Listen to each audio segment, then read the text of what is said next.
皆さんこんにちは。生態やみやびのみなくちです。最近は女性がね、いびきで悩んでいるっていうケース多いんですけれども、最近の女性すごくね、顔がちっちゃくて、こうね、シュッとした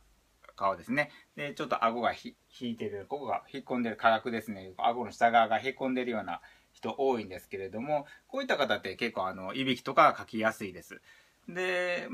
この価格出すにはそのマウスピースしてもらったりとか、そういう対策とかもあるんですけれども、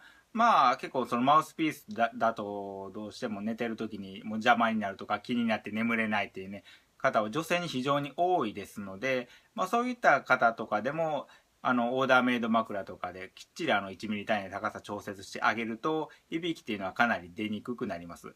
もともとそのね、空気の通りが狭いとか、他にもいろいろ、鼻ですね、鼻になんか疾患があるとか、結構花粉症とかでも悩んでる方とかでもその時期はね、いびき出やすいとか、そういったね、声も結構ありますので、女性の方もいびきで悩んでいるのではなく、ちょっとそういう枕とかをね、検討に入れてもらっても良いかなと思います。